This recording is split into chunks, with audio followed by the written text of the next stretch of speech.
Timor-Leste is one of the world's youngest democracies, gaining independence in 2002. More recently, it became ASEAN's newest member when it formally joined the bloc in October. CNA Correspondent examines the challenges facing Timor-Leste's young population, its efforts to tap rich natural resources, and how the country is improving infrastructure as it deepens regional integration. The towering Cristo Rei statue in Dili is one of Timor-Leste's most recognizable landmarks, a popular sight for both pilgrims and tourists. The monument stands as a symbol of faith, peace and hope for Southeast Asia's youngest democracy. Now, Timor-Leste is looking to attract more visitors by investing heavily in infrastructure. Timor-Leste is significantly upgrading its main international gateway, transforming the airport into a modern hub capable of accommodating larger aircraft and boosting regional connectivity. These developments are supported by a mix of international donors and domestic funding and are central to the country's economic and infrastructure strategy. Currently, the airport handles just 21 flights a week, both domestic and international. Limited facilities mean it can operate only during daylight hours, but the upgrades will allow flights to take off and land at night for the first time. As part of the first phase of development, the runway will be extended from 1,850 to 2,100 meters. It will also be widened from 30 to 45 meters. In addition, a new air traffic control tower will be built to replace outdated facilities, significantly improving safety and efficiency. A new two-story passenger terminal will also be built, featuring separate arrival and departure halls. The upgrading works are scheduled to begin in January next year and are expected to be completed in early 2028. Passengers say they are looking forward to the major improvements planned for the airport in the coming years. Make it more comfortable, more convenience, and of course make it more beautiful. Airport is the entrance. Every single country, the airport represents their identity. My dream is at least Airportul Nicolau Lobato representing Timorese culture. Beyond infrastructure, authorities say building human resource capacity is just as important. Jadi untuk kedepannya supaya kita nggak usah terlalu mengharapkan dari luar. Jadi kita membangun sumber daya manusia kita dari dalam, sambil kita tetap mengkoordinasi dengan negara-negara lebih maju. Kita mengharapkan dan membantu untuk memohon mereka untuk saling support kita. Tapi pada prinsipnya kita harus tetap membangun sumber daya manusia kita dari dasar atau dari bawah untuk persiapan kedepannya. The airport upgrades are part of Timor-Leste's roadmap to meet the practical and institutional requirements of ASEAN membership. In late October, Timor-Leste officially became the bloc's 11th member. Its president told CNA that the country is prepared to host the ASEAN summit in 2029. Infrastructure development is also being expanded to other sectors. Electrification of the country cover at least 97-98% of the country, but still using diesel, far too expensive. So we should transition fast to gas, which we have in abundance, and telecommunications. This already happening, improving with the Starlink. Maybe maximum another year, we have a Timor-Leste fully modernized in terms of digitalization. The hospitality industry is another sector undergoing development. The Palm Springs Hotel in Dili is currently the only five-star establishment, reflecting the industry's early but promising growth. It seemed like the best hotel in the area. As it's a developing nation, it seems to have been the newest property that's here, so it was surprising more that it was a nice hotel that was there versus some of the places we've been that don't have very nice places. So this seems like a very nice facility for Dili. The hotel began operations earlier this year, and the demand for premium accommodations is expected to grow, especially now that Timor-Leste has joined ASEAN. This is the very first five-star hotel standard that we need to achieve, and we don't have any five-star hotel, so you don't have a pool of skilled people that you can actually pick up from. Over the last 8 months, we've been invested a lot heavily on training purpose. We will continue to do it. Timor-Leste is also working to develop its MICE sector. That's meetings, incentives, conferences and exhibitions. It's part of a broader strategy to diversify the economy and enhance the country's international standing. In September, the government announced plans to build a new, larger convention center in Dili. This is also part of the government priority right now. Convention center remains very important venue for big meetings. And we don't have one right now here. It's not only to host ASEAN meeting in the future. Of course, we'll use it for other activities as well. Despite these efforts, Timor-Leste still faces significant challenges in its infrastructure development journey. Observers say that while the country has maintained a resilient democracy, frequent changes in government have disrupted long-term planning. Jadi setiap pergantian pemerintahan, mereka punya konsep masing-masing.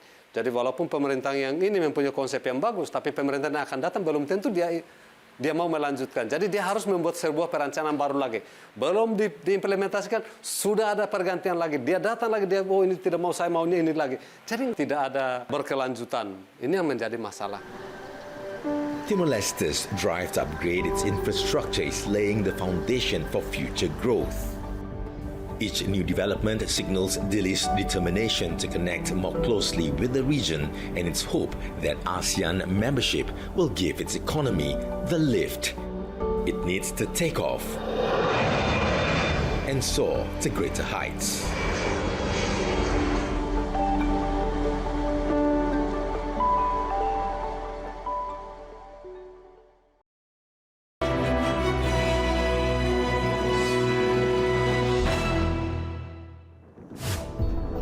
The scenic landscape unfolds like a living postcard, a breathtaking view of Timor-Leste's rugged natural beauty.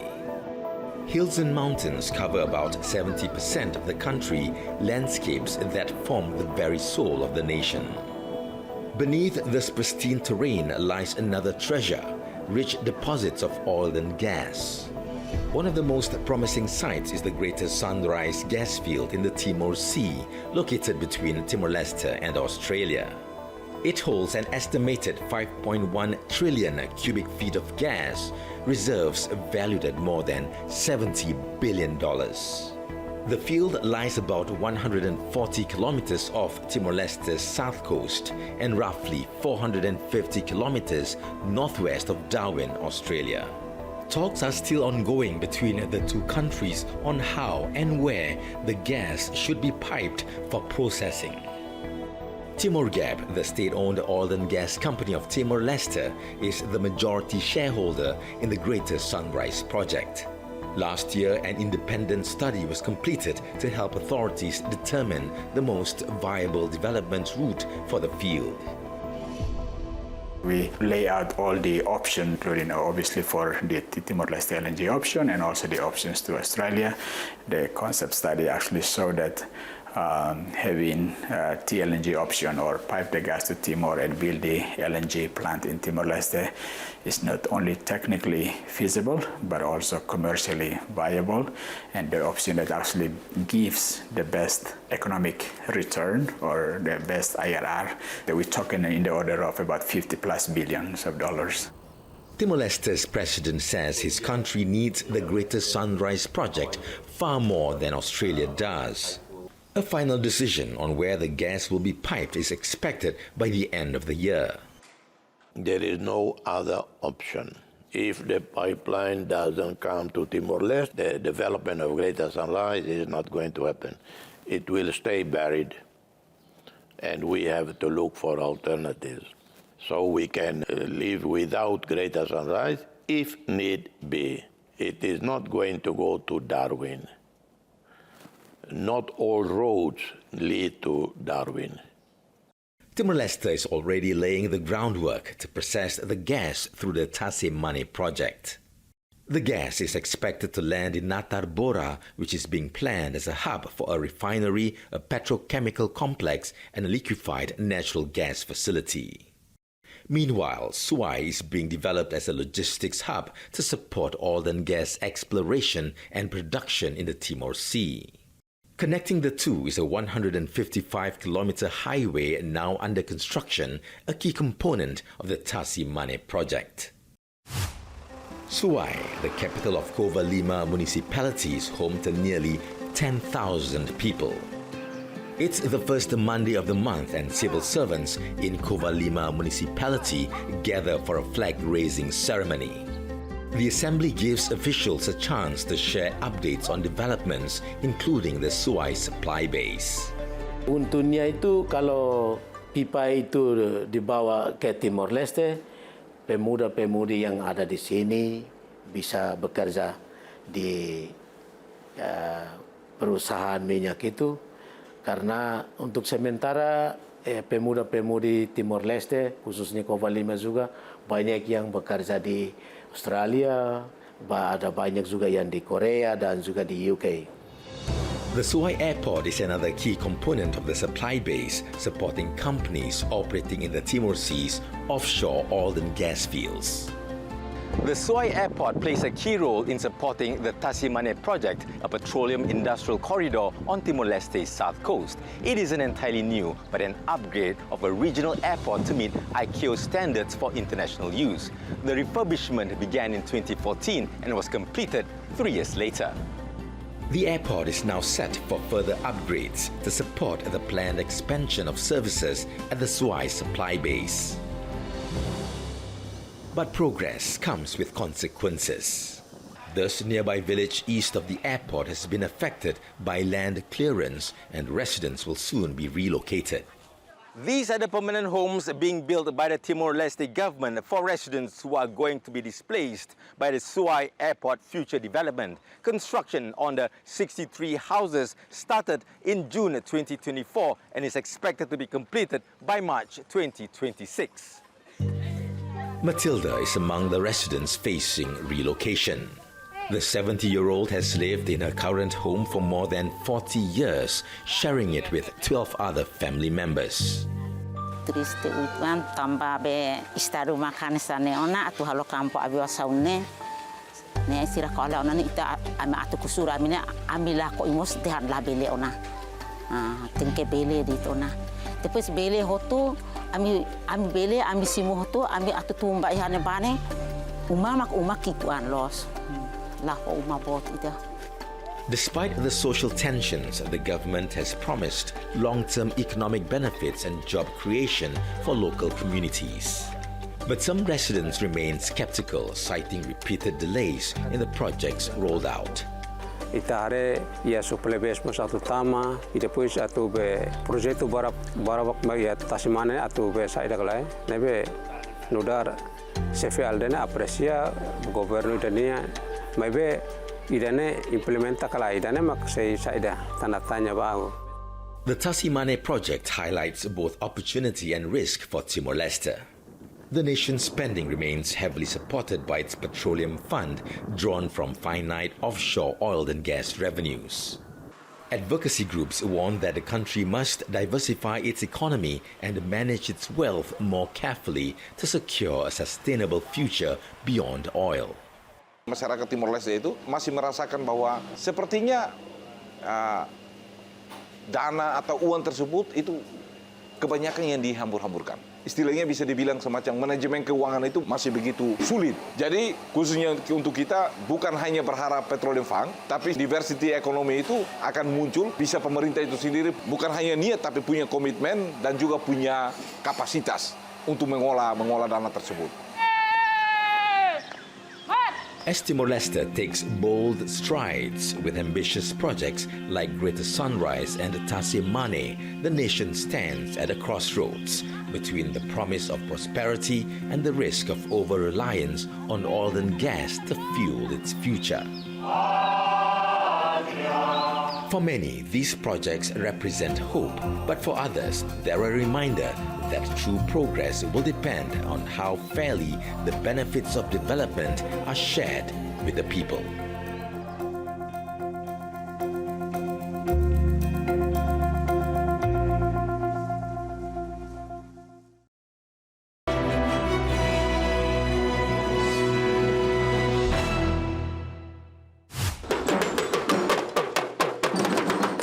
Dili is drumming with the beat of celebration as the people of Timor-Leste commemorate Referendum Day on 30th August. This year marks the 26th anniversary of the historic vote when a majority of Timorese chose independence from Indonesia. The streets of Dili are alive with festive spirit as the nation marks Referendum Day. Various community groups are marching in this parade to the Prime Minister's Palace, where celebrations will culminate in a concert and cultural performances. For many, this historic day is a powerful symbol of national unity and the foundation of Timor-Leste's democracy. It's a day of pride and remembrance, honoring the struggles and sacrifices that made their freedom possible. Referendum Day is also a moment of reflection on how far Timor-Leste has come and how much further it still has to go. Negara kecil orangnya dikit, kok bisa lambat sampai sudah 20-30 tahun tapi masih begini-begini aja. Sebenarnya harus mengoreksi diri, gimana kekayaan penghasilan bumi ini harus benar-benar untuk menjalankan desenvolupkan negara ini bisa jadi maju dan baik, bersih. Referendum Day is the result of a decades-long struggle for self-determination, one that began in the final years of Portuguese rule. In 1974, a peaceful revolution in Portugal opened the door to independence for its colonies, including Timor-Leste. In November 1975, as decolonization unfolded, the pro-independence party Fretilin emerged and unilaterally declared Timor-Leste's independence from Portugal. Just a month later, Indonesia launched a full-scale invasion under the pretext of fighting communism, beginning a 24-year occupation of Timor-Leste. The resignation of Indonesian President Suharto in 1998 paved the way for a policy shift and gave the Timorese people a chance to determine their future. In 1999, Timor-Leste voted overwhelmingly for independence in a UN-supervised referendum, a result that sparked chaos and violence across the territory. On 20th May 2002, Timor-Leste officially regained its independence, becoming the first new nation-state of the 21st century. At this high school, students are eager to learn and discover new things. All of them were born after Timor-Leste's independence. Today's lesson, a brief history of their country's long road to freedom. With a median age of just 20 years, Timor-Leste has one of the youngest populations in the world. Education is key to unlocking the potential of these young people, but challenges remain. Sekarang kita tahu bahwa perkembangan ilmu pengetahuan dan teknologi yang sangat modern, kalau fasilitasnya belum memadai, tentu kita menghadapi tantangan yang lebih besar. Misalnya, kita mau mengajar anak-anak siswa tentang teknologi, tapi fasilitasnya komputer tidak ada, internetnya tidak lancar, itu juga sebagai tantangan. Timor-Leste is also struggling to provide jobs for its people. Every day, young Timorese crowd this recruitment center in Dili, hoping to find work abroad. Milanoza applied for a job in South Korea in 2023, and she's still waiting for an employer to take her on. Saya ingin meningkatkan profesional diri saya, menambah pengalaman, terus menstabilkan keuangan keluarga juga, dan karena di sini kurangnya lapangan kerjaan, jadi mau tidak mau harus cari kerjaan ke luar negeri. Apa saya terimalah karena kita udah mengambil resiko mau ke sana, jadi pekerjaan apa saja di baku hantam aja lah.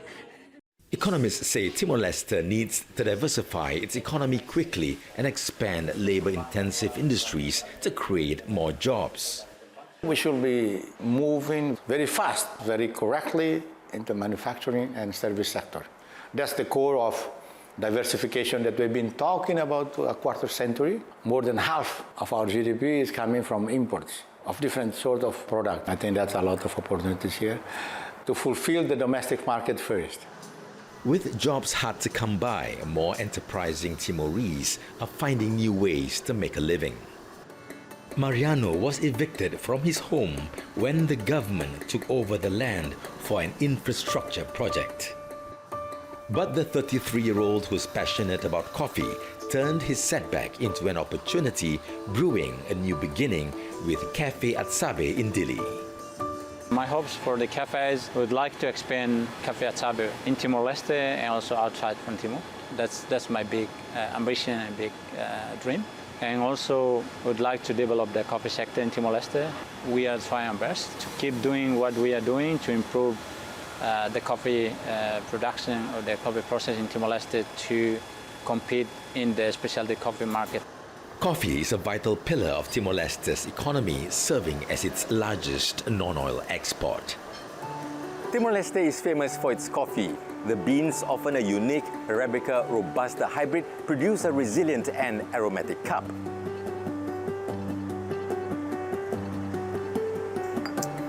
The flavor is bold and rich with a gentle low acidity that makes every sip unforgettable.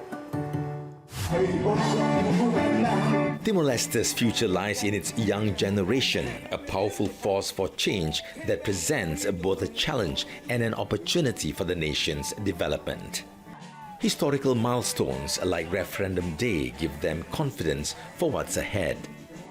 Untuk para anak muda Timor-Leste harus bekerja keras, belajar supaya Timor-Leste bisa maju ke depan seperti negara-negara yang lain.